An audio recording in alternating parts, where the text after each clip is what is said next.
Assalamualaikum dan selamat pagi anda bersama saya Nabilah Khaleeda dan ini AWANI dan ini merupakan hari pertama siaran AWANI untuk tahun 2025 tahun baru dan kita akan mulakan dengan berkenaan isu gaji di mana pengelasan semasa kumpulan B40, M40 serta T20 tidak mencerminkan realiti stratifikasi ekonomi isi rumah di Malaysia dan kajian terkini Institut Pendidikan Khazanah KLCI mendapati hanya kumpulan berpendapatan 30% tertinggi 330 yang menunjukkan corak perbelanjaan kelas pertengahan.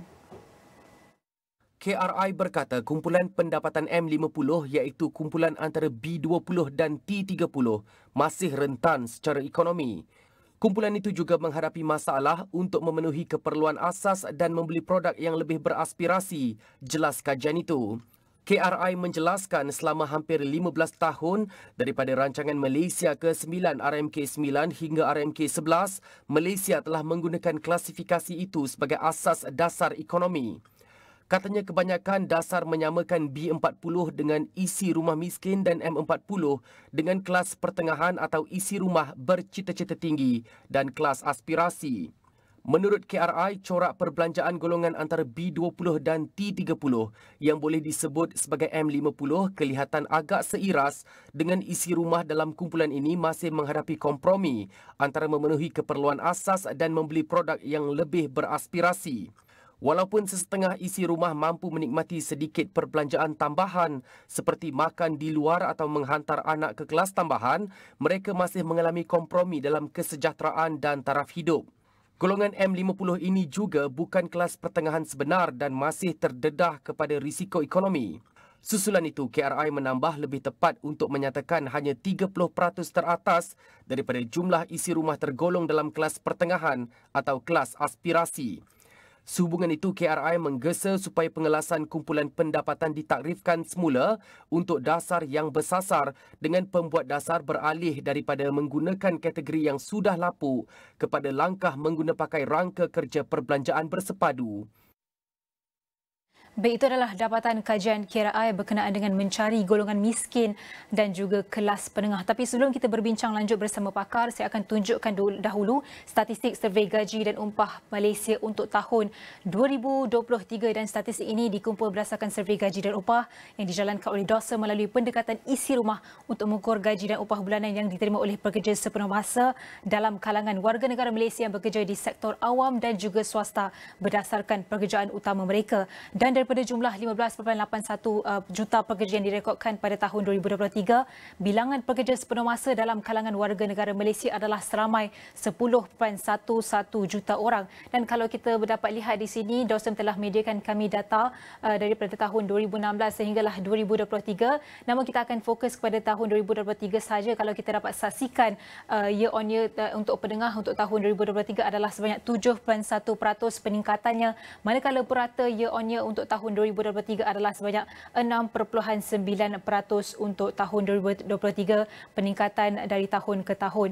Itu adalah perbandingan. Kalau kita dapat lihat di sini setakat daripada 2016 hingga 2023 mencatatkan peningkatan yang paling tinggi setakat ini kalau kita boleh bandingkan. Dan kalau kita nak tunjukkan penengah dan juga purata gaji dan upah bulanan mengikut kumpulan umur Malaysia 2022 dan juga 2023, kalau kita boleh tunjukkan sini untuk peningkatan tahun ke tahun. Untuk golongan umur 15 hingga 24 tahun, peningkatannya daripada 1,542 meningkat sehingga 2,024 untuk perbezaan tahun ke tahun. Namun untuk golongan 25 hingga 34, peningkatan agak ketara di sini daripada 1,916 hingga 3,024. Untuk golongan seterusnya 35 hingga 44 tahun daripada 2,800 sehinggalah menaik hampir mencecah 4,000 untuk gajinya, 4,000 hampir mencecah 4,000. Dan untuk golongan 45 sehinggalah 54 tahun daripada 2009 meningkat sehinggalah 4,204. Dan yang terakhir adalah golongan 55 hingga 64, 2,551 sehinggalah 874. Berbeza-beza jenis peningkatan di sini mengikut kumpulan umur.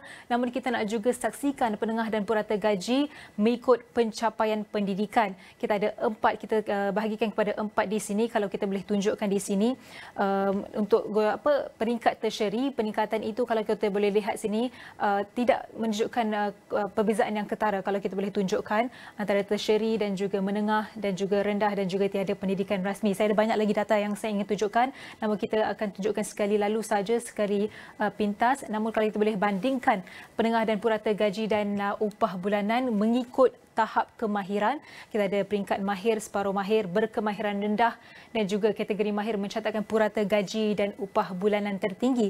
Kalau kita boleh tunjukkan sini untuk berkemahiran rendah, peningkatannya tidak banyak beza, berbeza dengan lebih kurang 1,835 untuk tahun untuk purata, meningkat kepada 1,982 2022 dan juga 2023.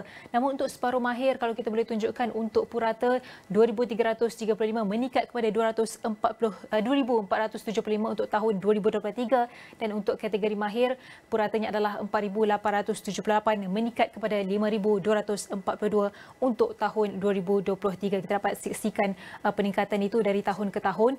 Namun kalau kita bandingkan penengah dan juga purata gaji antara jantina, perempuan dan juga lelaki, puratanya untuk tahun 2022 daripada 3,288 meningkat kepada 3,532 dan penengahnya meningkat daripada 2,498 untuk tahun 2022 meningkat kepada 2,675. Namun berbeza pula untuk jantina perempuan. Kalau kita dapat saksikan untuk purata 3,119 untuk tahun 2022 meningkat kepada 3,311 pada tahun 2023. Ini kalau kita boleh tunjukkan secara ringkas. Namun perbezaan pula purata gaji dan juga penengah mengikut strata, kalau kita boleh bandingkan antara bandar dan juga luar bandar, sudah tentu luar bandar kurang sikit jumlahnya ataupun puratanya daripada tahun 2022. Puratanya adalah 2,374. Namun memasuki tahun 2023 ia meningkat kepada 2,608 untuk purata. Namun penengah pada tahun 2022 adalah 1,555 dan pada tahun 2023 penengahnya adalah 1,590. Namun di bandar untuk purata adalah 3,354 untuk tahun 2022 meningkat kepada 3,580 adalah di bandar. Dan sudah pasti anda dapat lihat di sini penengah dan purata gaji dan upah bulanan di bandar adalah lebih tinggi. Baik, kalau kita nak tunjukkan pula perbezaan antara penengah dan purata gaji mengikut sektor-sektor di Malaysia. Kita ada 1, 2, 3, 4, 5 sektor di sini dan sektor perlombongan dan juga pengkuarian merekodkan penengah dan purata gaji dan upah bulanan tertinggi, diikuti sektor perkhidmatan. Kita pernah berbincang mengenai perkara ini bersama pakar sebelum ini berkenaan dengan ini, mengapa perlombongan dan juga pengkuarian merekodkan penengah dan purata gaji dan upah bulanan tertinggi adalah kerana sektor ini adalah sektor yang membangun, terutama menuju kepada ekonomi negara maju untuk Malaysia terutamanya. Jadi kalau kita boleh bincangkan selepas ini bersama dengan pakar, kita akan cuba dapatkan details yang lebih lanjut.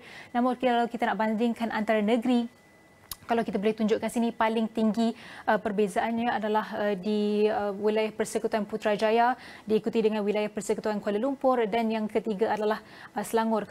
Kalau kita boleh tunjukkan di graf di sini, tiga negeri ini adalah negeri utama yang menunjukkan peningkatan yang tertinggi pada tahun 2020 memasuki tahun 2023. Baik, kalau kita nak tunjukkan penengah dan purata gaji dan upah bulanan mengikut kewarganegaraan, kalau kita boleh tunjukkan sini, ini adalah mengikut kewarganegaraan. Kita boleh tunjukkan secara ringkas saja. Kita dapat saksikan pada 2016 kita dapat saksikan peningkatan itu, namun turun kembali apabila zaman pandemik COVID-19, turun kembali purata gaji dan upahnya, namun kita kembali meningkat 2021, 2023 sehinggalah pada 2023 yang seperti yang ditunjukkan DOSM ini menunjukkan peningkatan puratanya adalah lebih kurang 2,602 dan juga 1,529 untuk penengah dan purata gaji dan upah itu. Namun kalau kita boleh tunjukkan juga antara ini adalah rangkuman yang kita boleh rangkumkan yang disediakan oleh DOSM itu sendiri, perbezaan antara purata dan juga penengah tahun 2022 memasuki tahun 2023 dan kini kita telah memasuki tahun 2025. Apakah realitinya akan kita dapat saksikan? Jadi untuk berbincang lanjut, kalau kita boleh relatekan juga dengan kajian KLCI itu tadi, kita akan bersama dengan Datuk Dr. Madeline Burma, Fellow Kehormat Institut Masa Depan Malaysia. Selamat pagi, Datuk. Selamat pagi, Nabilah. Baik, pertama sekali kalau boleh Datuk kongsikan mengapa isu ketidakcukupan bantuan kepada golongan miskin bandar masih berlarutan berdasarkan kajian itu juga, dan mungkin walaupun penggelasan dan data sudah lama digunakan, kita ada T20, kita ada M40, B40 dan sebagainya, adakah ini kelemahan berpunca daripada dasar ataupun pelaksanaan dan bagaimana ia boleh diperbaiki, Datuk? Okey, terima kasih Nabilah. Tertarik saya dia menengok data-data yang dipersembahkan, walaupun Nabilah dah macam bunyi jet tadi, laju sekali. Saya kata ada setengah data tu saya boleh tangkap lah, memang saya melihat data-data itu ya. Satu perkara yang saya rasa sangat penting untuk kita fahami ya. Nombor satu ialah kerajaan memang banyak yang telah melakukan ataupun memberikan bantuan, dan kalau kita lihat dasar-dasar yang dilaksanakan itu bertujuan untuk membantu golongan ya. Cuma di Malaysia, salah satu kalau saya baca ya, berkaitan dengan kajian yang dilakukan oleh Khazanah, apa yang berlaku sekarang wujudnya perbezaan ataupun adanya ketidakserasian ya dari segi pengklasifikasian ataupun cara kita mengkelaskan golongan-golongan, siapa yang layak, siapa yang tak layak mendapat bantuan. Okey. Pertama sekali, kerajaan banyak menggunakan pendekatan yang digelar sebagai 3 kategori iaitu M40, biasa kita dengar itu iaitu mereka yang mendapat pendapatan 40% di bawah. Dalam kalau kita senaraikan tu, maka yang 40% di bawah dipanggil B40, dan kita dengar pula M40, dan selepas itu ialah T20. Jadi dasar kerajaan selalunya menggunakan pendekatan ini. Gunalah. Kalau UB40, anggapannya ialah mereka ininya, kebanyakan mereka adalah terdiri pada golongan yang berpendapatan rendah. Jadi M40 ini dianggap sebagai mereka ini middle class, kelas pertengahan, dan T20 dianggap sebagai golongan yang kaya. Tadi soalan Nabilah, dia kata kenapa ada setengah lagi masih lagi golongan bandar ataupun golongan yang mendapati mereka ini terlepas daripada apa yang terlepas daripada bantuan. Satu ialah pengkelasan ini. Bila kita, sebab di Malaysia kita untuk mendapatkan bantuan, kita kena betul-betul kategori mana berada, tahu Nabilah. Ya. Walaupun beza RM1. Kalau seorang itu berbeza RM1 dengan satu lagi, seorang itu dah masuk M40, seorang itu ialah B40. Jadi bila keadaan ini berlaku, maka pengkelasan ini sangat penting. Tapi kalau kita lihat kajian yang dilakukan oleh Khazanah, dia mengatakan pengkelasan sekarang sepatutnya tidak lagi begitu. Dia seharusnya, dia kata apa yang di Malaysia pengkelasannya ialah, dia kata ialah B yang bawah 30, dan M dia tu ialah 50, dan yang bawah sekali ialah 20, yang tengah ialah 50, dan yang T ialah 30. Jadi bukan lagi 40, 20. Dan itu penting untuk kita mengetahui supaya pengkelasan ini difahami dengan lebih mendalam lagi.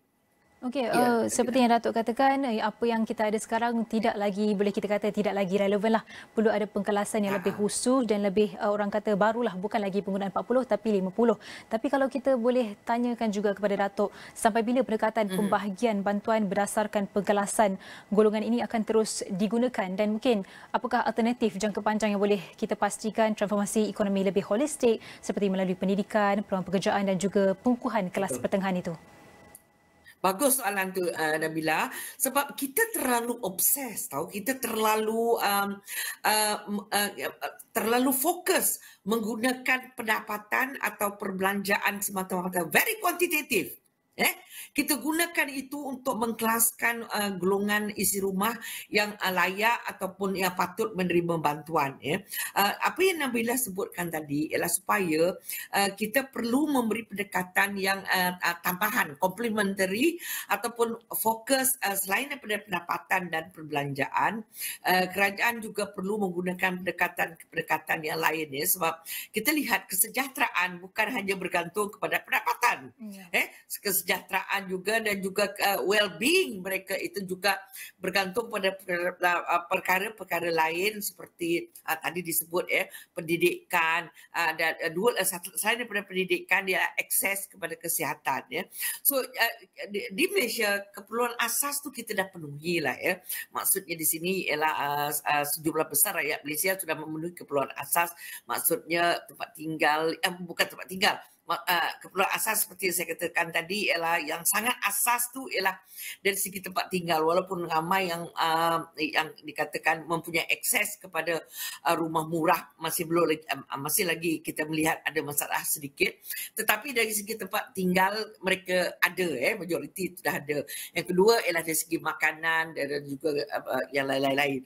Tetapi kalau kita lihat dari segi pendidikan, kualiti pendidikan, akses kepada pendidikan yang berkualiti, akses kepada kesihatan yang berkualiti, itu menjadi semakin penting apabila Malaysia menghala ke negara maju. So saya rasa sangat penting dalam kita mengira, selain daripada hanya memfokus kepada pendapatan, kita lihat dulu macam contoh saya sering gunakan di Sabah dengan Sarawak mungkin dari segi pendapatan asas itu mereka sudah memenuhi keperluan asas. Tetapi kalau kita lihat akses mereka kepada perumahan yang berkualiti, kos rendah dan sebagainya itu perlu juga dilihat Begitu juga akses kepada pendidikan. So penting sangat perkara ini diberi perhatian Kalau kita boleh relatekan juga ataupun kaitkan juga dengan kaedah ataupun padu pangkalan data utama, apa yang Datuk boleh katakan, sebab sekarang perkelasan pun sudah orang kata makin khusus, namun adakah padu ini sebenarnya membantu dan mungkin apa yang kita boleh lakukan lebih lanjut untuk orang kata memberikan bantuan yang lebih orang kata bersasar dan khusus untuk jangka masa panjang, Datuk? Okey. Balik kepada cerita kita tadi, sekarang kita lihat ada dua cara melihat. Saya memudahkan, ada dua pendekatan yang digunakan sekarang Yang satu tadi ialah kita menggunakan pendapatan Kalau sebelum ini kita melihat peruntukan ataupun bantuan diberikan berdasarkan pendapatan.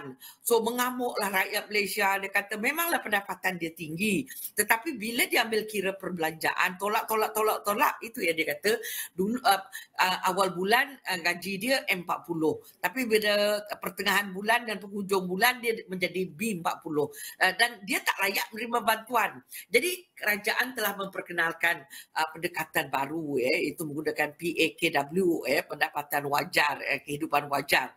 Jadi kali ini menggunakan perbelanjaan pula. So, jadi bila mengambil pendekatan menggunakan perbelanjaan, masih lagi menggunakan dua indikator, iaitu pendapatan dan perbelanjaan. Jadi padu amat penting dari segi data.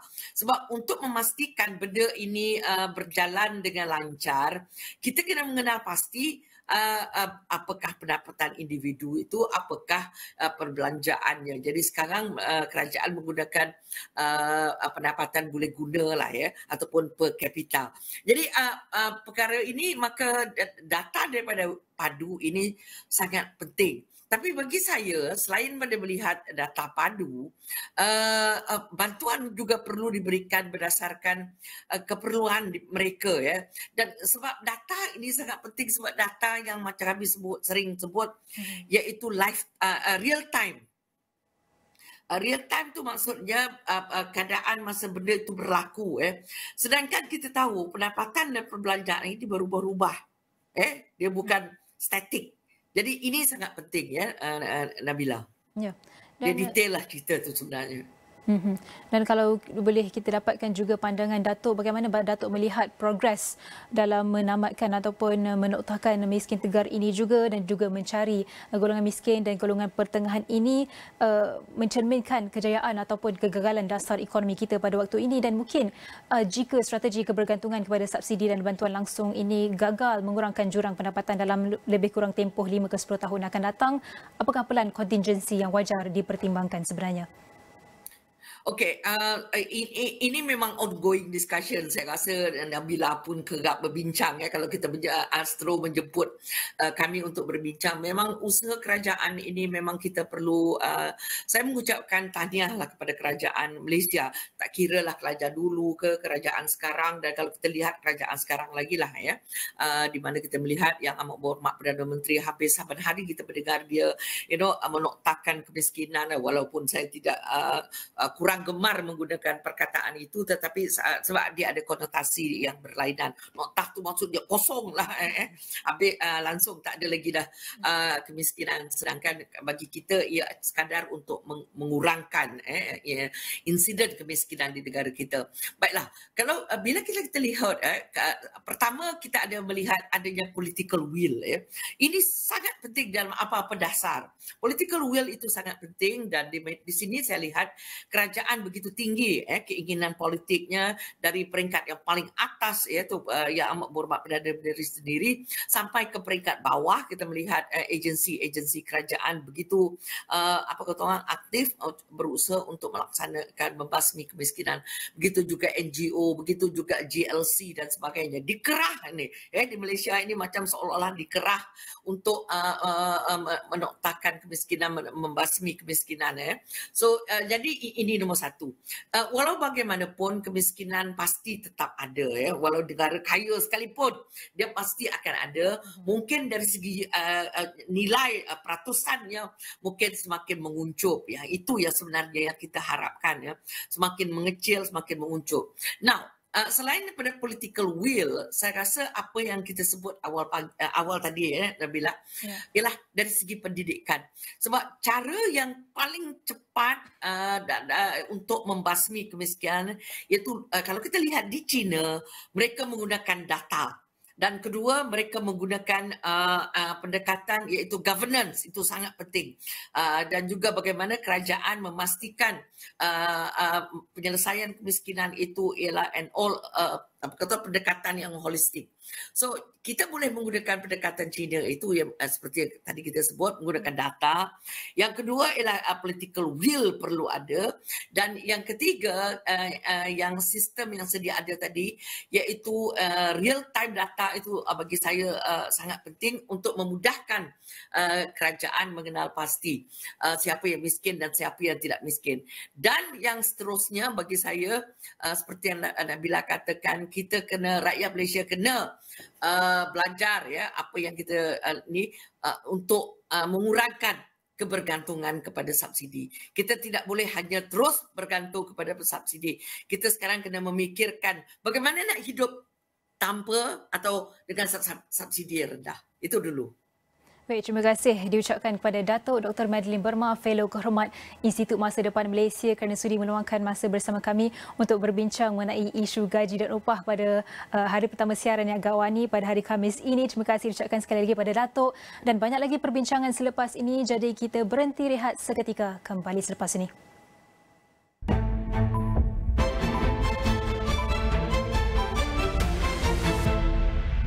Di dalam setiap berita yang dibawa, konteks amat penting. Cara kita mendapat berita kian berubah.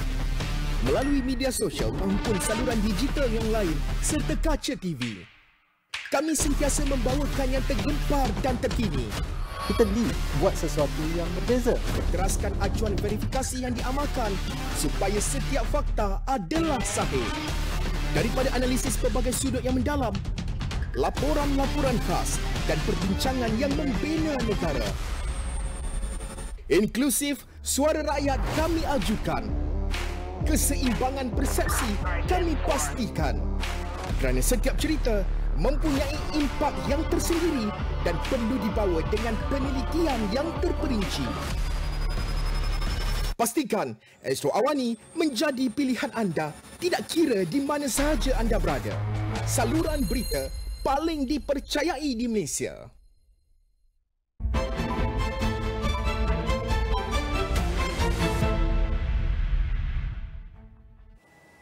Baik, bertemu kembali dalam Niaga AWANI dan saya akan teruskan dengan beberapa data dan statistik, dan saya akan mulakan dengan data ataupun pergerakan ringgit Malaysia untuk setakat hari ini 2 Januari 2025, dan untuk setakat jam 9.25 pada hari ini ia berada berparas 4.48 kalau kita bandingkan dengan $1 Amerika. Kalau kita boleh tunjukkan dalam sepanjang tahun ini ataupun kita boleh bandingkan, kita throwback sikit dalam jangka masa lebih kurang satu minggu. Kalau kita boleh tunjukkan untuk tahun 2024, kita dapat saksikan naik turun sepanjang tahun 2023 sehinggalah 2024. Namun di titik terendah ataupun titik terpanggil paling kukuh untuk ringgit Malaysia adalah lebih kurang pada bulan, kalau kita boleh tunjukkan di sini, adalah lebih kurang pada September 2024, 23 hari bulan, iaitu berada pada paras 4.1265. Namun ia kembali merosot atas beberapa faktor dalam dan juga luar negara sehinggalah pada hari ini ia berada pada paras 4.48. Namun bergerak ke hadapan untuk tahun 2025, kita masih lagi menantikan dan juga kita akan dapatkan juga pandangan pakar ekonomi dan penganalisis ekonomi untuk pergerakan ringgit, dan kita boleh relatekan juga dengan situasi ekonomi semasa. Dan namun ini adalah pergerakan ataupun petunjuk ringgit untuk setakat hari ini. Kalau kita boleh saksikan 4.48 itu adalah berkenaan dengan ringgit. Namun untuk dengan bursa Malaysia, untuk berkenaan bursa Malaysia, FBM KLCI mencecah paras terendahnya tahun 2024 pada 2 Januari 2024 tahun lalu, hari pertama dagangan tahun lalu, pada paras 1453.10. Jadi kita nak tahu, adakah trend sama akan kita saksikan pada hari pertama dagangan tahun ini? Kalau boleh saya tunjukkan untuk hari ini setakat jam 9.12 pagi, FBM KLCI berada pada paras 1637.39, turun 0.30% dan turun 4.94 mata. Kalau kita boleh tunjukkan sedikit dalam lebih kurang satu bulan ataupun mungkin setahun lah, kalau kita boleh tunjukkan. Baik, dalam lebih kurang setahun, kita dapat saksikan dalam penurunan ataupun pergerakan setahun itu bermula dengan Januari tahun lalu. Kita dapat saksikan seperti yang saya sebutkan tadi adalah 1,400 lebih. Namun pada tahun ini, hari pertama dagangan untuk 2025, parasnya adalah berbeza dengan yang tahun lalu. 1,400 dengan hari ini ialah 1,637. Tidak sama ataupun tidak rendah seperti setahun yang lalu, dan ini adalah petunjuk yang baik. Dan selepas merekodkan prestasi yang memberangsangkan pada tahun lalu, indeks utama FBM KLCI diunjur melepasi paras 1,800 tahun ini, dan bagaimanapun ketidaktentuan perdagangan yang semakin meningkat dan potensi peralihan dasar Amerika Syarikat di bawah pentadbiran Presiden Donald Trump boleh menyebabkan pasaran equity global menjadi tidak menentu dalam tempoh terdekat ini, dan Bursa Malaysia dijangka menyenaraikan 50 IPO pada 2025 tahun ini dan kembali semula ke tahap penyertaan awam yang tinggi seperti 2 dekad lepas. Baik, saya akan teruskan dengan perkembangan seterusnya berkenaan dengan ASEAN. Malaysia, a nation of promise and progress, proudly steps into the ASEAN Chairmanship in 2025. A decade ago, we held the chair as the ASEAN community was born in Kuala Lumpur. And now, Malaysia is once again ready to drive progress and empower the people of Southeast Asia.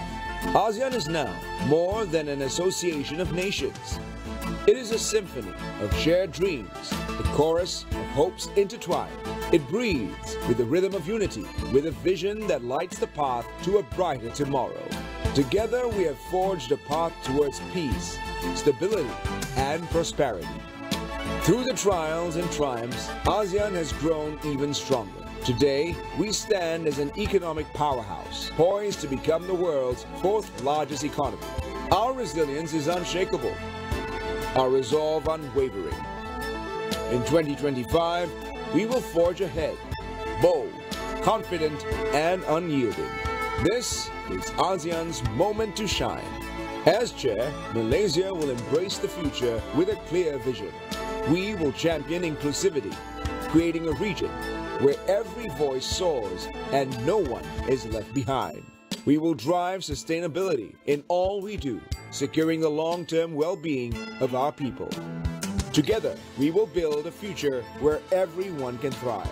ASEAN is a community of nations of shared dreams. An excellent example of how neighbours can sit down and work together for the betterment of our people. In 2025, under the guiding light of the ASEAN Community Vision 2045, a new chapter will begin. This marks the start of a 20-year journey, a journey where we rise not as separate nations, but as one. One community, bound by progress, peace, and purpose. One vision, driven by the promise of a greater future for generations to come. Together, we will shape a future of shared peace, stability, and prosperity, where our unity drives us forward and our legacy endures. Welcome to where it all begins anew. Selamat datang, welcome to Malaysia. Baik, Malaysia perlu memanfaatkan zon aman, bebas dan berkecuali Zofan bagi meningkatkan kegiatan ekonomi berasaskan rakyat di Malaysia dan negara-negara anggota. Bekas Duta Besar Malaysia dan Profesor Adjung Universiti Malaya, Datuk Dr. Ilanggo Kerepanan berkata, beberapa cadangan langkah tambahan boleh diutarakan sepanjang Malaysia menjadi pengerusi ASEAN pada tahun 2025 ini. Tanpa kita sedari, ini telah menyumbang kepada kegiatan ekonomi rakyat kita. Saya tahu ramai orang rakyat Malaysia yang beli barangan daripada Vietnam datang jual kat sini. Kan? Ini adalah satu perkara yang mungkin tidak boleh kita bayangkan mungkin 20 tahun dulu. So ini adalah hasil daripada Zofan. So benda-benda macam inilah Malaysia harus utarakan sebagai thought leader supaya kita boleh membantu rakyat negara kita dan juga rakyat di rantau ni. Tambahnya, Zofan merupakan buah fikir Malaysia yang telah membolehkan interaksi sesama rakyat yang lebih terbuka, seterusnya membawa limpahan ekonomi. Justru Ilanggo mencadangkan agar lebih banyak usaha digerakkan untuk memahamkan masyarakat mengenai pelbagai dasar ASEAN yang memberi manfaat langsung kepada orang awam. Beliau berkata demikian dalam program Agenda AWANI pada Rabu. Pemilihan Langkawi sebagai satu daripada lokasi mesyuarat ASEAN pada tahun ini dilihat dapat menjadi platform terbaik untuk mempromosi Pulau Peranginan itu. Ketua Pegawai Eksekutif Lembaga Pembangunan Langkawi LADA, Datuk Haslina Abdul Hamid berkata pihaknya akan melakukan sebaik mungkin bagi memastikan Langkawi terus menjadi destinasi pilihan pelancong luar negara, terutamanya para delegasi ASEAN yang akan hadir nanti. Katanya ada 3 acara penting sempena mesyuarat ASEAN iaitu mesyuarat trek kewangan pada 14 dan 15 Januari, diikuti pemukiman Menteri Luar ASEAN pada 18 dan 19 Januari serta mesyuarat khas Pegawai Kanan ASEAN mengenai tenaga pada 21 hingga 23 Januari. Beliau berkata, LADA akan memastikan dan menyediakan apa sahaja keperluan semasa program, pemukiman dan mesyuarat yang berlaku diselaraskan dengan baik bersama semua agensi yang terlibat bermula daripada ketibaan delegasi ASEAN di Langkawi sehingga mereka pulang. Kata Haslina, LADA juga telah menyalurkan dana berjumlah RM2 juta kepada Majlis Perbandaran Langkawi Bandaraya Pelancongan bagi melaksanakan beberapa projek menaik taraf landscape sempena mesyuarat ASEAN itu. Tambahnya, pihaknya mahu pastikan Langkawi menjadi destinasi pilihan delegasi supaya mereka boleh mendapat pengalaman yang lebih baik berbanding tempat-tempat pelancongan yang lain.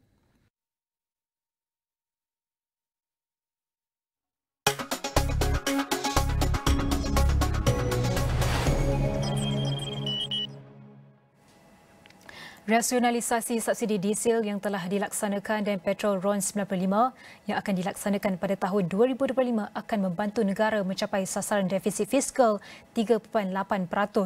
Profesor Ekonomi Universiti Malaya UM Profesor Ulung Datuk Dr. Rajah Rasiah berkata, subsidi bersasar ini akan memastikan ketirisan peruntukan kerajaan dapat dikurangkan secara signifikan. Jadi seperti mana beliau sendiri yang amat berhormat telah menyatakan dalam penyampaian belanjawannya, daripada 35 dia telah tambahkan disebabkan oleh pengagihan kena berlaku beberapa pengubahsuaian yang kena berlaku disebabkan beralihnya ekonomi dalam arus sedemikian, dia naikkan yang kepada 38%. Jadi bagi saya kemungkinan itu boleh berlaku kerana selain daripada subsidi diesel yang telah pun dilaksanakan, petrol RON 95 Ini bermakna pemberian peruntukan subsidi bersasar kepada golongan yang layak sahaja akan diberi dan kemudian mereka akan dapat menyimatkan duit daripada pengalirannya keluar kepada mereka yang saya lihat sebagai penunggang percuma.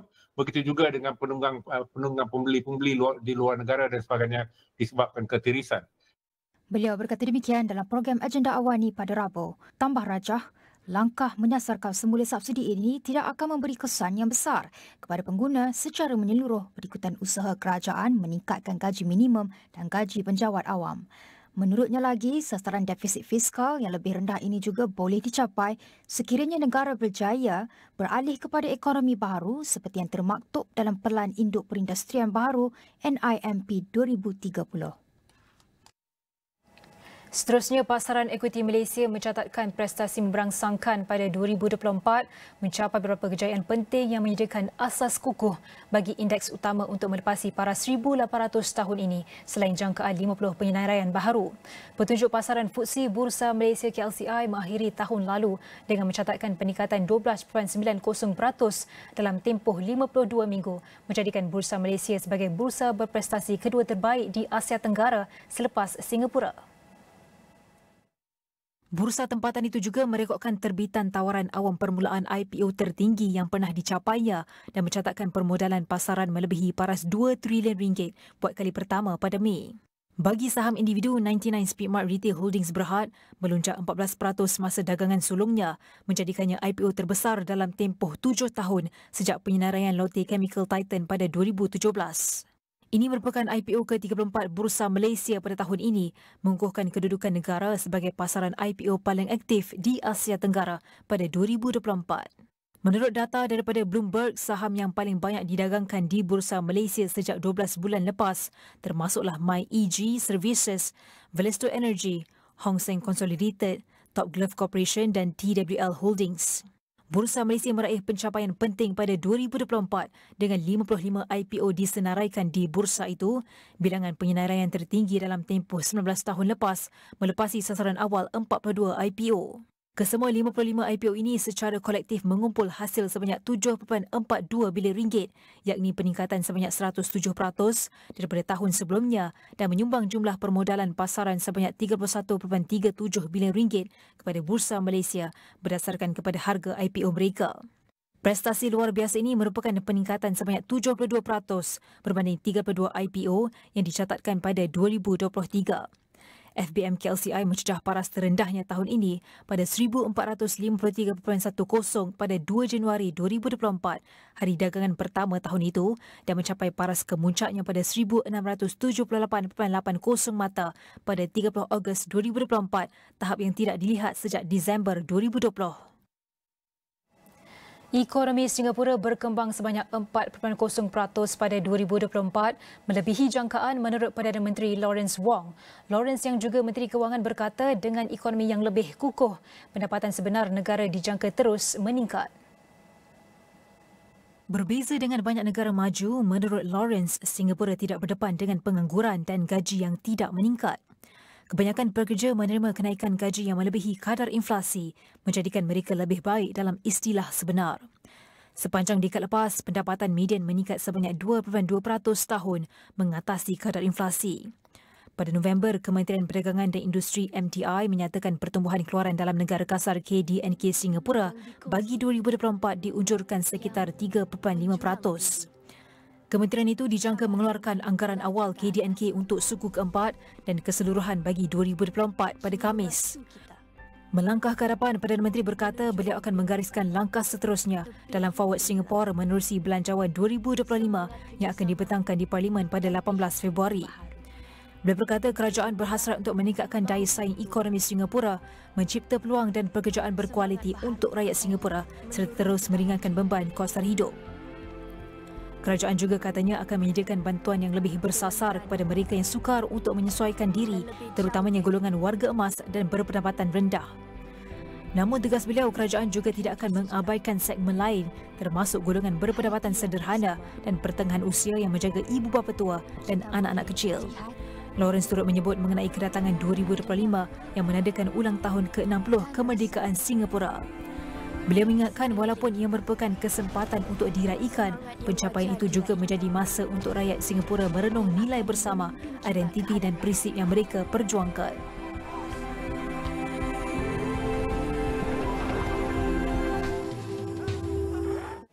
Baik, Niaga Awani akan terus bersiaran sehingga jam 10.30 pagi. Jadi kita akan berhenti seketika. Kita akan bersama dengan rakan tugas Nina Rozman dan juga Ibrahim Sani selepas ini.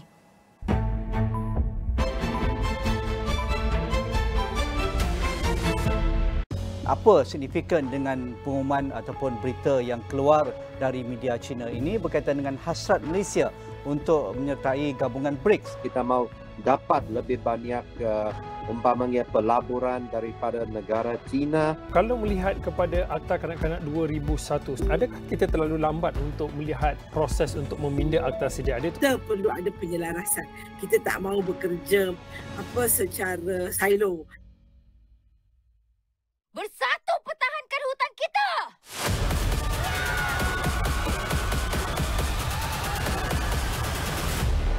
Kau tak takut ke? Sejarah berulang kembali.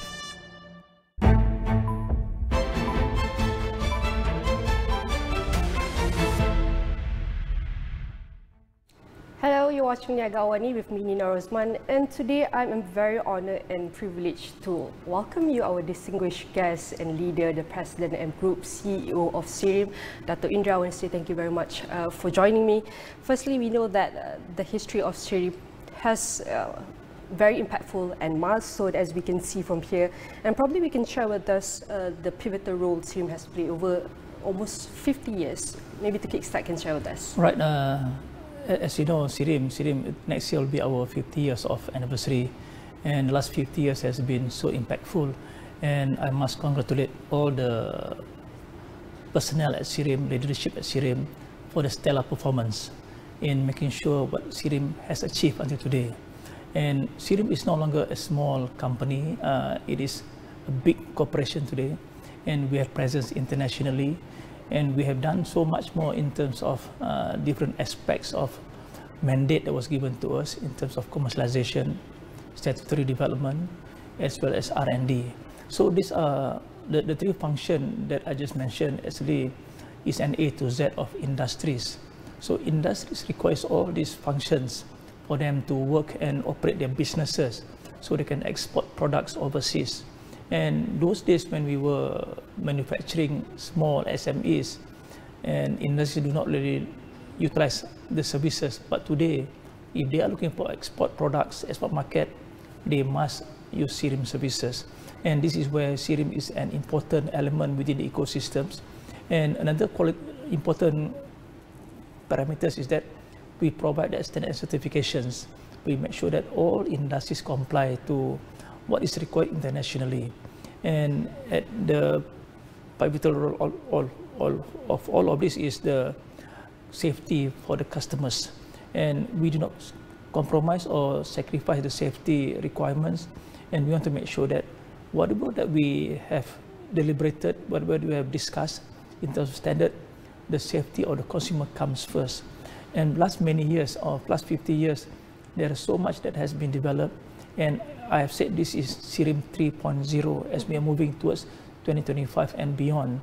And when we were first incorporated in the year 1975, we were still the merger of two organizations then, SIR and SIM. And these are the ones that make SIRIM as the starting point of SIRIM, putting all the standard and requirement. And those days it was about putting up the standard, putting up the right measurement, testing procedures for the industries. And those days, Malaysia is not so much an industry players. We were very much an agriculture-based countries. But in 1975, when we were corporatized, the government intensified the industrialization of the countries. There are many blueprints in terms of IMP, Industry Master Plan, and today we are guided by the launch of the new Industry Master Plan 2030.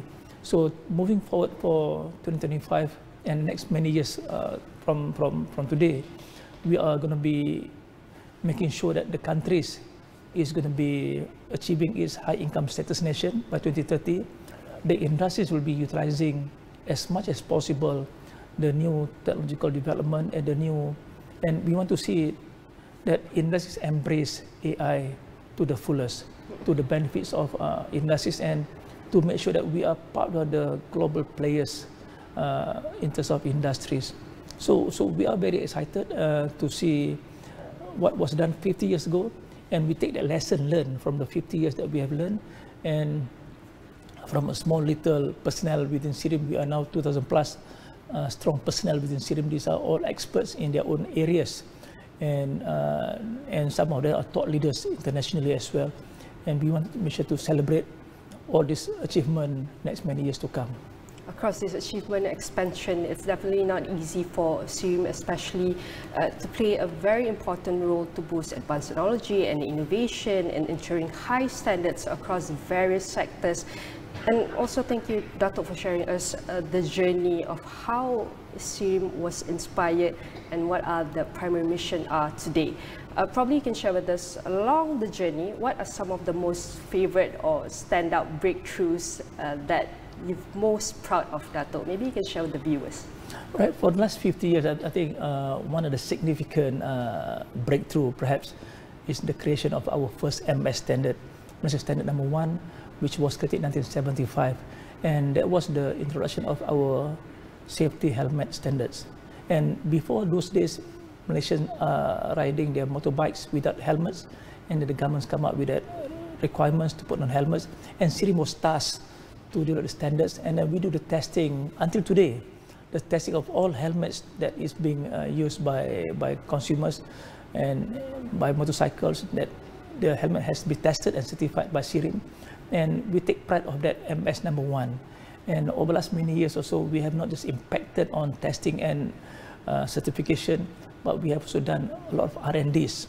And one of the R&D that we have impacted recently, which we are very proud of, is to be able to impact the communities in Sembangkat Island of Sabah, where we convert, this is the off-grid island of Sempurna, and they do not have fresh water or electricity.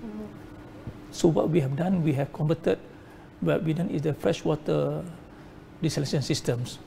We convert seawater into fresh water using solar energy, and we power up the entire island using solar energy as well. So now if you go to Sembangkat Island in off Sempurna, the people there can enjoy fresh water in their remote island, which is being shared to other little island as well, and they can also have electricity throughout the days and throughout the evenings. And the next thing that we want to do is to put up a simple refrigeration systems, a fridge and freezers. So whenever they go out to catch fish, they can store it before they can sell it next few days. So we have also impacted the communities, we have also impacted the industries, and the government as well. So these are the 3 pillars that we are proud of. And maybe one thing that is our highlight also, we impacted one of the rural communities, remote communities in Batang Air, Sarawak. We created, they are so remote in Sarawak that there's no electricity, there's no communication whatsoever. So what we did for them, we created a simple mini hydro systems that generate electricity until today. It has been operated, still in operation last 15 years without failures. And these are the things that we take pride that we impact the communities as well. And SIRIM is always associated with industries. And whatever that we do here, we take pride. Every single little thing that we do is the pride of SIRIM. And there are so many things that we have impacted, and I do not do justice for not mentioning all of them. But then again, there are just thousands of inventions that was done. And for us, even though the main drivers will be for industries, but the spin-off is always for the communities, and this is where the government will enjoy the benefits at large. And if we can see the rakyat is having better lives, the industry is having better profits at the end of the day, the government is having a better ecosystem, getting better red tax from the industries. So we have a very favorable ecosystem that works for, that helps everybody to move forward. And we are very excited to see how can we help the governments, the industries and the communities moving forward next 50 years to come. This is a very impactful milestones we can see from the segment of the government, industries players and even the rakyat itself. What are some of the projects that SIRIM are currently or focused on? The next 50 years will be what is the game changers from mechanical centric, machine centric project that we have done last 50 years. Is going to be much more on more of AI driven, more IoT driven, and what is called Smart Factory Transformation Program. This is a program to be launched by Yang Berhormat Mulia Ministers of Ministry early next year, and this is where we wanted to see how can we transform the industries from the traditional way of doing things into using automation, using AI in their processes. And we are targeting these 3,000 companies to be implemented, and this is part of the narrative within the new Industrial Master Plan. And can you imagine if we can impact 3,000 companies next year or next few years to come, the impact to the GDP of the countries will be changed. And this is the game changer for automation.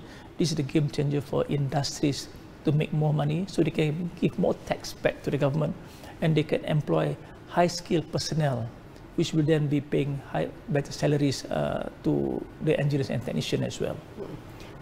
How are the situation right now with SIRIM working or collaborate with industries players, partnerships to boost innovation and technology?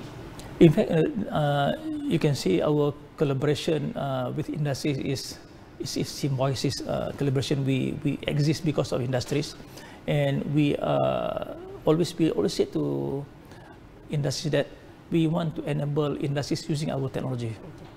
So we want them to as much as possible use our technologies to ease their processes, to make sure that they follow and comply the international requirements.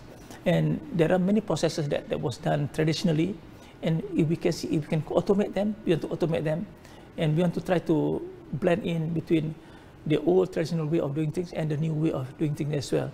And so this is where Malaysia stands the position of fusion between the old and new technology interventions. And SIRIM will want to play that important role within the industries. Can you imagine most of this thing having the new design using AI and robots, but still having the old cultural mindset? So this will be a new paradigm shift for many industries, using the old technologies and blend in with the new intervention by SIRIM and come up with new products. And so we are hoping to come up. And I've said to the team that SIRIM is not to play in a small program like we do impact SMEs, micro SMEs, but we want to be able to impact the bigger mid-tier SMEs. So these are the ones that will impact the economics of the nations. We understand SMEs plays a very important role for the economy. There are the fundamental of economy based on SMEs in Malaysia, and it's not so much of FDI. FDI comes and go, but SME remain in the countries. So our focus on SMEs to make sure that they survive, they sustain, and more importantly, they can export products overseas. And we are no longer just a country that is importing, but we want to make sure that whatever that is being exported comply with international regulation. That's part of our role. What are some of the challenges integrating with old and new technology, considering the facts about different industry have different mindset and approach? The main challenges that we face over the last many years is always the capex that is involved, and industries are reluctant to put in additional capex to make changes.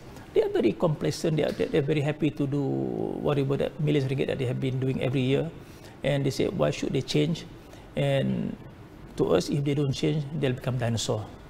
And you want people to influence them to change, and we have to show them the data that if we change, then you can grow bigger. But luckily, we have many new, younger leaders now that is more adaptable to changes. And unlike the old one that is still reluctant, they like to keep the money in the bank, but the younger one might like to invest more money so they want to grow. And now they see their businesses not just in Malaysia, they see their business is in the region and globally as well. So the young Malaysian leaders are not thinking about going abroad, which is good. And Malaysia cannot be looking at Malaysia as a marketplace, but we must look at ourselves being part of the global marketplace in the world. So there's huge potential. The very least that we said to industries, look at ASEAN as your marketplace. ASEAN is 600 million population. That's a huge marketplace compared to 34 million person in Malaysia alone.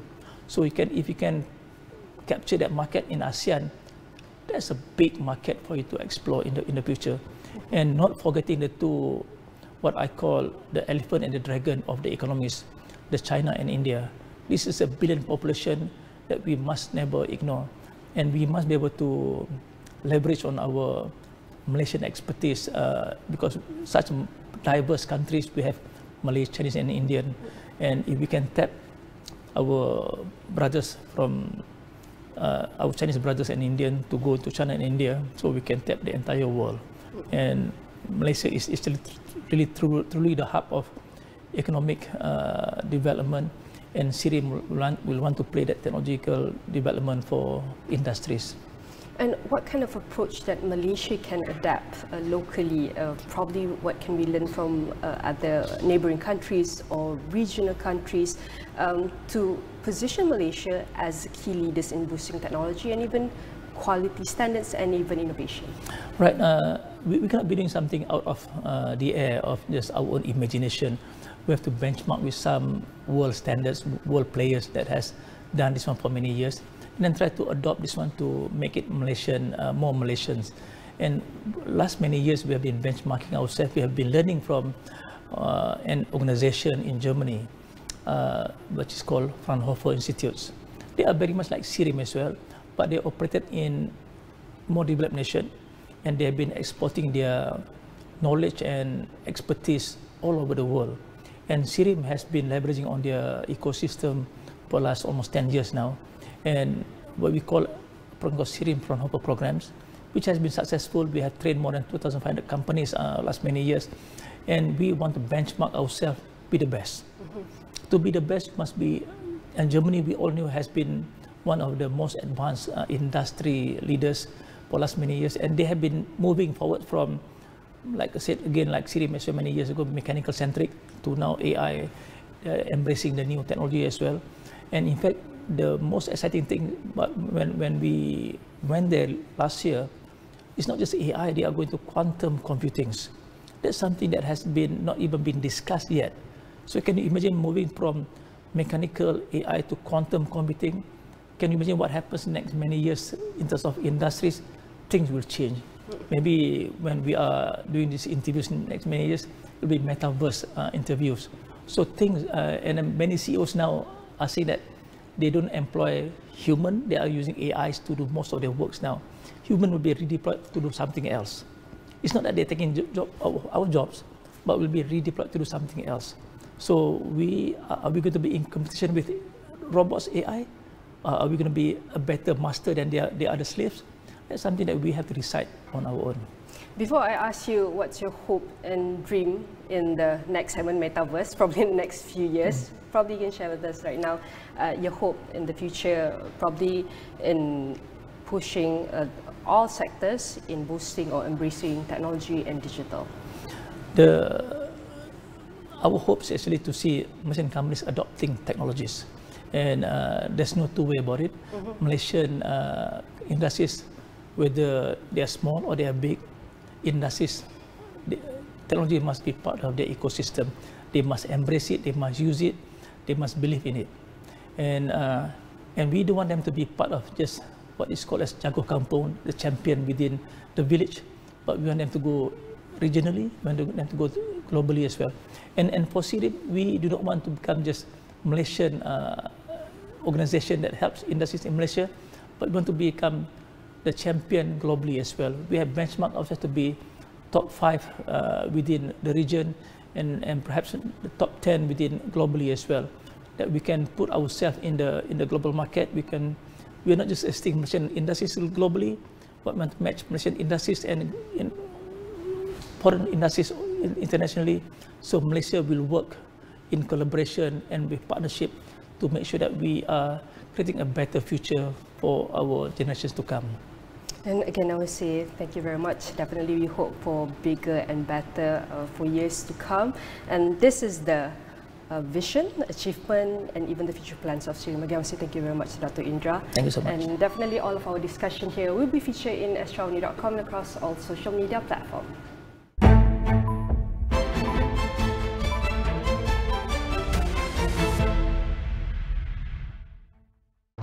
Di dalam setiap berita yang dibawa, konteks amat penting.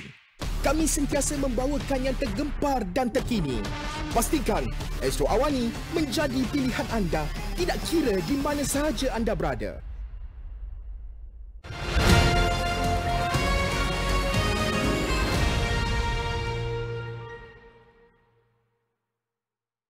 Thanks for joining us. This is The Economy. Happy New Year. This is the first episode of the year for 2025, and we always start the year on looking at what can we expect and improve for ourselves, as well as what to expect in terms of the mega trends that will be expected for this year. In my office right now is Richard Kerr of Richard Kerr Digital, a very profound storyteller. I think many of us have seen at least some form of his posting. So Richard, why don't you tell us a little bit more about Richard Kerr Digital? So firstly, I run the social media agency, and we focus primarily on social media. We help our partners, we call them partners, grow their digital presence through the content that we create. And we focus a lot on short videos today. And as you know, short videos are probably the best way to grow on social media, because everyone's on TikTok, Instagram Reels, Facebook Reels. So we focus primarily on that. And we focus a lot using creativity and storytelling. It's quite a pivot, because I think the very first time I met you was when you were still with Heralding. That's correct. And you have been a strong proponent of Cyberjaya, I suppose, yes. as a locality. What got you into this space? So I have been actually working at the government agencies previously. I worked for Magic last time. As you know, Magic is the agency that looks after the startup ecosystem in Malaysia. So I worked for Cyberview. As you know, Cyberview looks after Cyberjaya. So I've been in the tech space, entrepreneurship space for quite some time actually.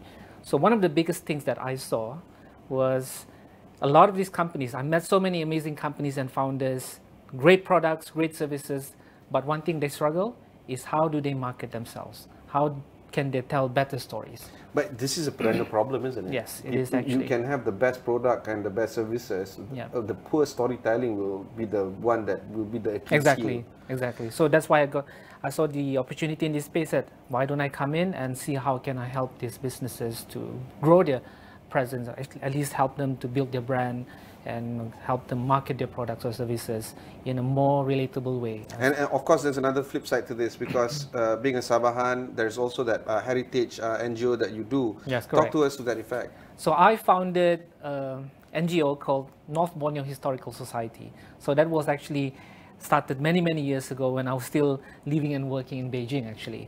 The reason I started that is because as I was doing research a lot of Sabah's history, I encountered so many amazing stories, but there was no central location that I can find this information.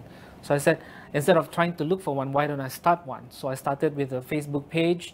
Whatever information that I found but related to Sabah's history, I would actually dump everything there, old photos, old archives. So it became sort of like a repository. Yeah, exactly, for people to go to. And I was able to build a community around it. So today it has about 80,000 followers, I think. So that actually also encourage more Sabahans to be more interested in the history of Sabah. So I noticed after that there were a lot of new groups popping up, also talking about the same topics. So I said, oh, my work is done, basically. But it's still ongoing? Yeah, it's still ongoing. So I still regularly, whatever I found, I'll just post them there. Falling back to the main topic, which is on trying to see how we can take stock of what has happened last year, and how shall we plan our steps for this year. Where do you think is the most important thing that we need to focus on for this year if we want to be better marketeers, better storytellers, especially when it comes to omni-channel approach and attention economy, reducing the attention span of our consumers even further? Yeah. So in this sense, we can't run away from social media, right? Because as you said, today actually we live in the attention economy, and attention today is of course social media.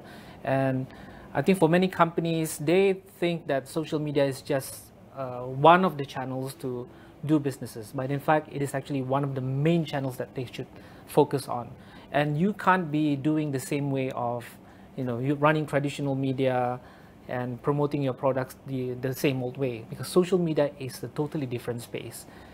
People do not want to be sold on social media. That's one thing for sure.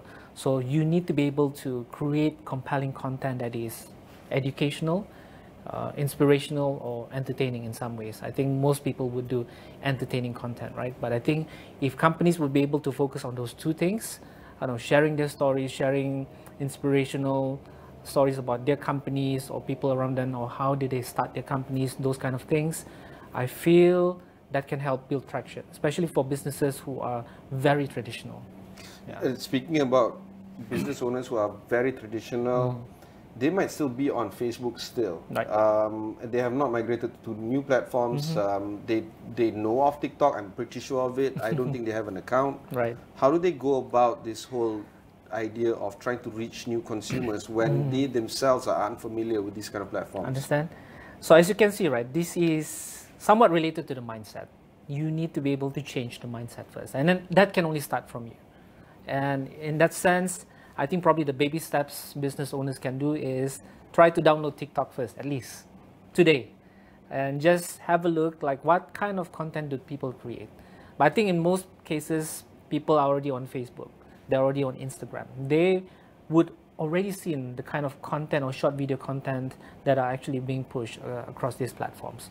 But the reason why I want to say TikTok is a lot of the trends will happen on TikTok first before they are pushed to other platforms. So it will always most likely start or catch on fire on TikTok and then migrate elsewhere. That's correct. That's correct. That's how it is today. Because as you know, TikTok basically changed the whole game, right? Because as you remember how when social media started, you need to be following certain accounts first, and the content that you'll see, you will only come from the content that has been created by the account, for example, right?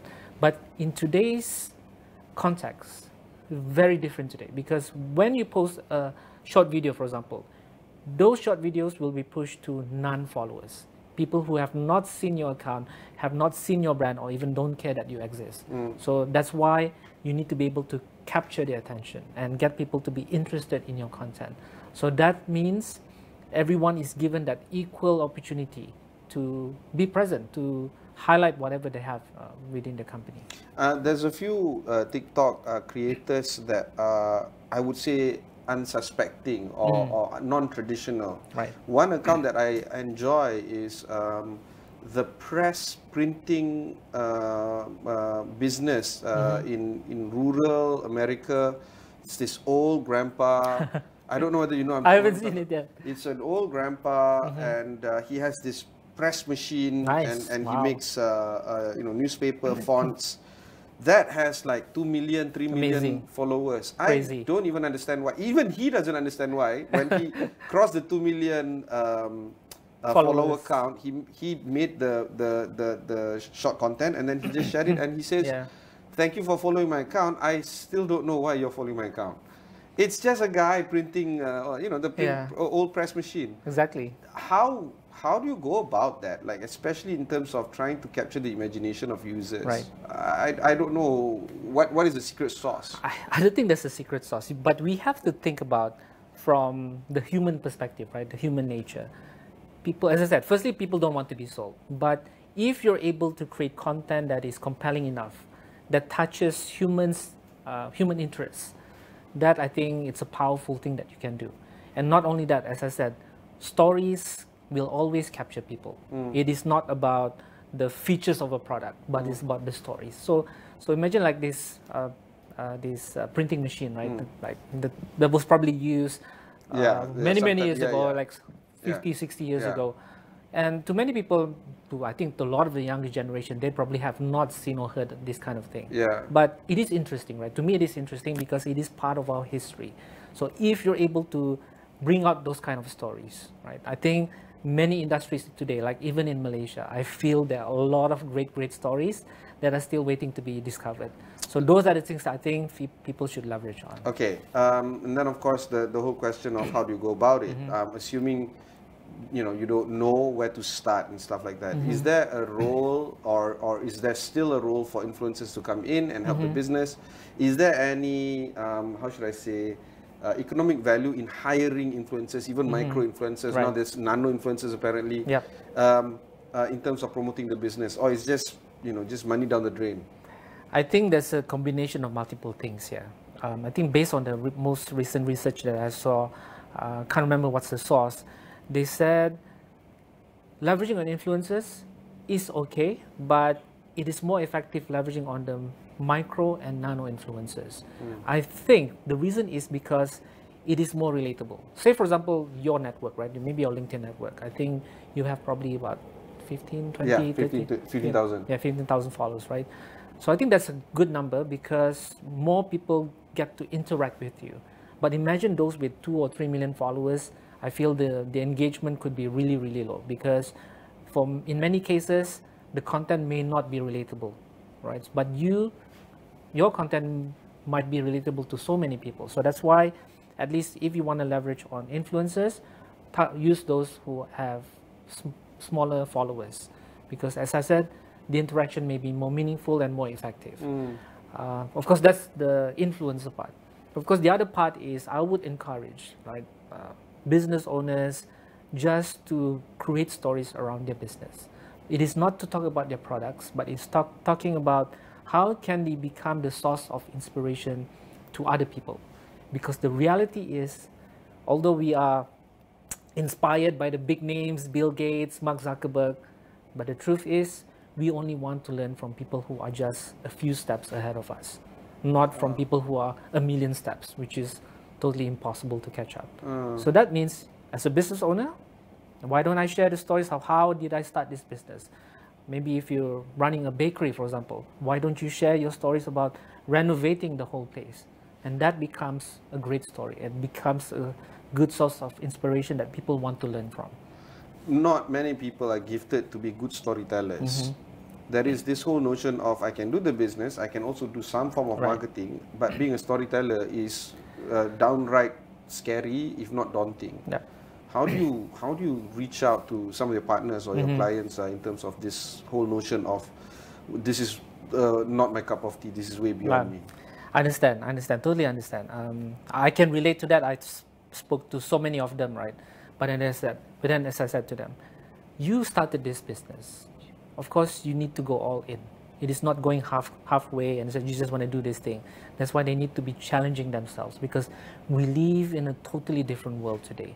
So challenging themselves in the sense that, are you daring enough to put yourself in front of the camera? Because in the attention economy, the future of brand will be driven by personality. It is not by a faceless corporation. So the content needs to have human presence, which means although whatever happening with AI and those kind of technology, people will still want to relate to human. So which means they really have to push themselves, challenge themselves, and how can they bring themselves in front? Of course, it can be intimidating, right? But of course, you want to start first, do a very simple content. Probably you don't even have to show your face. You can show, maybe for example, if you run a bakery, just show what you have, right? And what's the story of, starting that business. Give an example of Khairul Aming. Remember when he started Rasa Pop many years ago?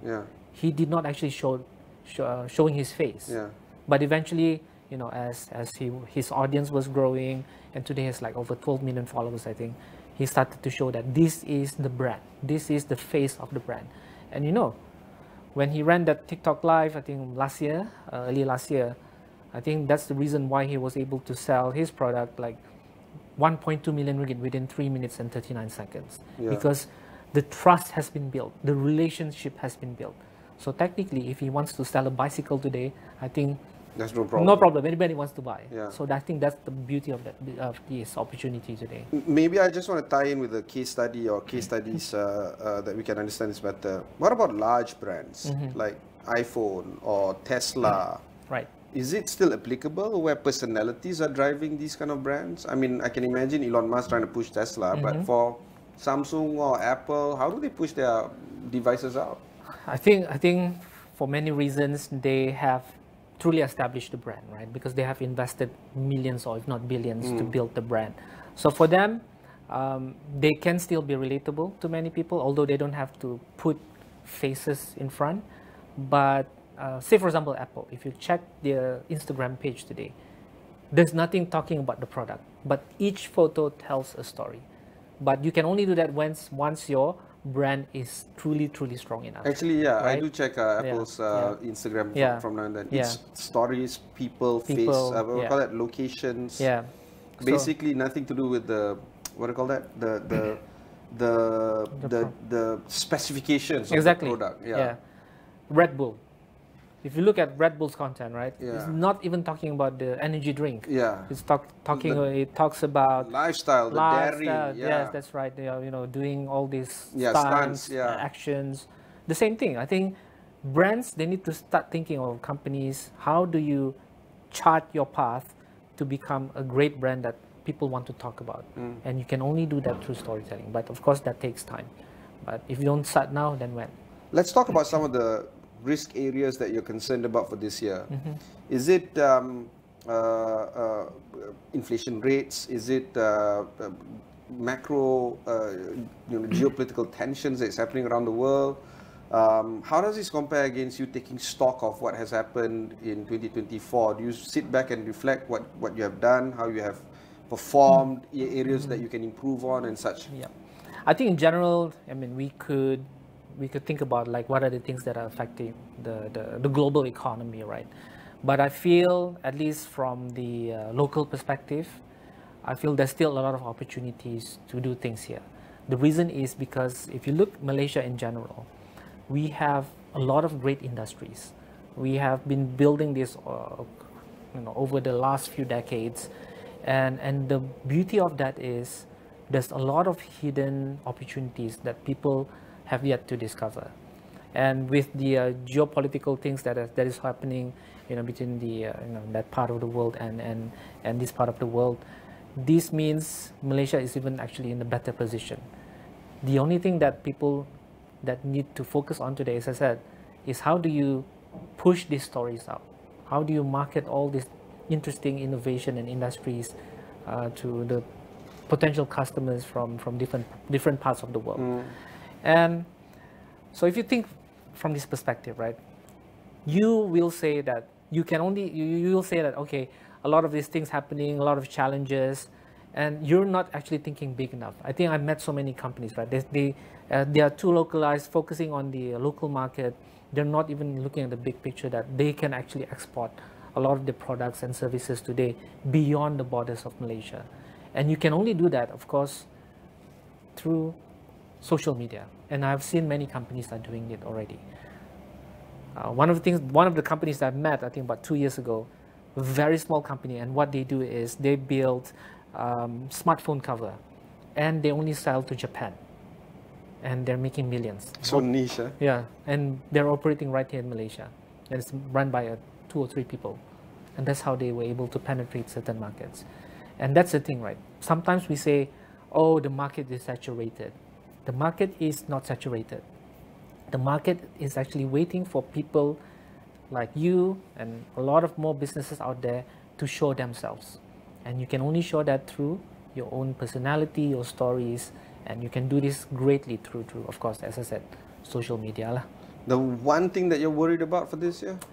The one thing that I'm worried about is people are not, how do I say, transitioning fast enough, leveraging on digital. Oh. Yeah. Because as you know, of course, the pandemic helped to accelerate in some ways, right?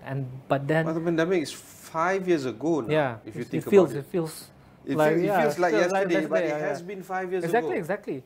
But still, people are still doing, and I've met so many companies, they're still quite traditional in some ways. And still not changing, still not doing things that they're supposed to do. Because they lost hope. I mean, there's no, if a pandemic doesn't change the way you do things, and it's been 5 years now. Yeah. And people are very particular about how services are delivered today, right? Because I think it gives a lot of transparency to many businesses. So, for example, if a business doesn't perform well, or if, say, a restaurant, right? don't serve good food or the service sucks, you know, people might just complain quite easily. So I think that's one of the biggest risks if customers or companies do not transform, do not change the way they work, they're continue going to be obsolete and, you know. And your one opportunity that you think is like over glaring that needs to be expounded on for this year, what would that be?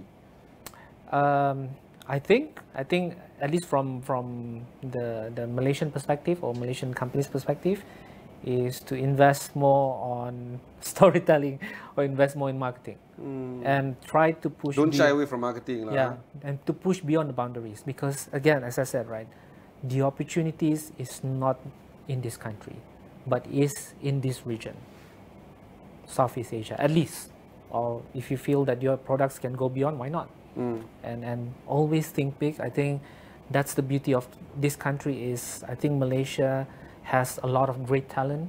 I think Malaysia has a lot of Malaysians have worked for many multinational companies, not just in this country, but all across the world. I think they have those knowledge that can be applied. They understand cultures, languages. I think Malaysia is actually in a great position to build, you know, world-class companies. So why not just leverage, right? Before I let you go, I want to talk to you more about Sabah. In fact, Sabah and Sarawak for that matter. Last year, I spent a lot of time in both Sabah and Sarawak, more than I've ever been in my life. Part of which is because of my day job, but more of the opportunities that lie within. There's a lot of culture and heritage that needed to be expounded on and needs to be told. Yes. There's a lot of talents. Many of them are domiciled in Semenanjung or elsewhere. Yep. And, you know, perhaps depriving Sabah and Sarawak of, you know, fantastic talents that could be better generated. Do you have a lot of hope for Sabah, at least? Maybe you can talk to that effect. Yes, actually, I am very hopeful of Sabah and of course Sarawak as well, in a way, because last year I was able to do a bit of work also in Sarawak. One thing about Sarawak is, as you know, they are extremely progressive. There's a lot of new initiatives and programs they are trying to push to help build that ecosystem right there. And of course, talking from the Sabahan's perspective, you are right, there are a lot of talented Sabahan, and they have been all around the world also, right? And of course, the challenge that all people always talk about Sabah is the infrastructure, right? Of course, in many ways, the infrastructure is trying to be improved, you know, in terms of connectivity and those kind of things. And one of the things, because I think Sabah has a lot of natural resources, and Sabahan entrepreneurs, they have access to this. And one of the things that they can truly change is to become social entrepreneurs, right? Businesses that not only make money, but also driving an impact. And together with building a digital ecosystem, for example, I'm sure they're able to start exporting their products. But of course, in many ways, they still need some help. So in a sense, what I'm trying to do right now, at least with my company, right, we have already sort of like created jobs in Sabah. So what we're trying to do is to build that digital ecosystem to train the local Sabahans on how to, for example, how to create content for social media, how do they tell stories, how do they help companies. And I feel with the right connectivity already in place, we can have remote teams. Why do you need to outsource to countries outside of Malaysia, like Philippines or Indonesia, if you can have talents that are based in Sabah, for example? So this is one of the things that we have started to look at since last year, and we hope to be able to grow this digital ecosystem and helping the whole entrepreneurship and startup, maybe in Malaysia, in Sabah, to be part of this. And I feel if we're able to build a strong digital ecosystem there, we can drive a lot of things, especially if you think about what's going to happen for the whole of Borneo. Do you feel that the Sabahans elsewhere outside of Sabah, especially those in Semenanjung, should go back physically and do more work there? Or do you think that, you know, it doesn't matter where you are, as long as you are thinking about Sabah, that's fantastic enough, and building a digital ecosystem anywhere you are, after all, it is digital. that is something that needs to be thought of. It doesn't matter, or irrespective of where you are physically. Yeah, I mean, physical, I mean, it's nice to have a physical presence, right? Even for me, I do have clients already in Sabah. So what I do is just have to fly back and forth, you know, to meet them physically. But in most cases, we just meet online. So because that's the beauty of the world that we live in today. You don't really have to be physically stuck in certain locations. You can be remote, you can be based in Semenanjung and then have your clients there. But ultimately, we need to be able to build an ecosystem first and help to change some of the mindset of the people. Because I think everything in this world starts with the mindset. If the mindset is not right, then you cannot do anything at all. So I think in a sense, hopefully eventually we're able to drive that. I think not just us, I think there are many more entrepreneurs, business leaders who are keen to see change in both Sabah and Sarawak. And of course, I believe even you were there recently, right? Peneraju is big on Sabah actually, and Sarawak. I mean, Yayasan Peneraju is doing a lot of work there. Exactly. And it's not just the caricature kind of occupation, like you know, front desking, and tourism and hospitality. It is digital animation, it is digital automation, data analysts, cybersecurity, those kind of stuff. We want Sabahan talents to have that kind of skill sets as much as we want Sarawak talents to have that skill sets as well. But speaking to that effect, what would be some of the messages that you want to share for youths, especially some of the young people that are watching us right now? But what's your message to them? 2025 is new, it's fresh. Many of them are still thinking about what to do this year. What's the plan? I think for the youth, you can't run away from doing hard things, right? I think a lot of us, you know, grew up in different eras. We need to be doing difficult things. So don't try to run away from that, because that would actually help to contribute to build resiliency, to build your personality. And I think that's very important in today's context, because we need to be ready for the future, right? And we do not know what's going to happen in the future. So we need to be able to do that, do hard things. But of course, at the same time, clarity will only happen once you move forward. Sometimes we don't get full clarity about what am I going to do first, or what is my career going to be. But I always believe in trying in doing different things. If somebody offers you to do work, for example, to be a video editor for social media content, just do it, because you can learn very quickly today. There's so many resources from the internet. Just do it, and if it doesn't feel right, then you jump on to another thing, because ultimately you're actually building dots and you're trying to connect them. And this is actually some of the concepts that I always tell during my masterclass about. The ability to connect dots is very important. Just like when the iPhone was introduced, right? If you think about the iPhone, all the software, the hardware, they're not new. The touchscreen is not new. The size is not new. But basically, Steve Jobs were able to connect dots and bring everything together and make it as an interesting device that most people want to buy. So it's the same thing. You do things, you do the hard things, you gain more experiences doing different things, and ultimately it will connect, and that you'll have better clarity of what you want to do in the future. Fantastic. Right. Thank you very much, Richard. Happy New Year. What's your resolution for this year? Just or you don't have the kind of resolution? My resolution is just to grow the business. Hopefully, I would be able to bring more impact to people. You know, get our stories out outside of Malaysia. I feel a lot of my content went viral also, and I think it caught a lot of attention from people from different parts of the world. So hopefully, it's fantastic. I mean, sometimes because it's pushed to my timeline as well. So it's always interesting to see your stories. So anyway, that's Richard Kerr of Richard Kerr Digital. My resolution is to get rid of 10 kilos. That's very straightforward. Very easy. Very easy. Yeah, achievable, measurable. You know, the SMART. Exactly. Specific, measurable.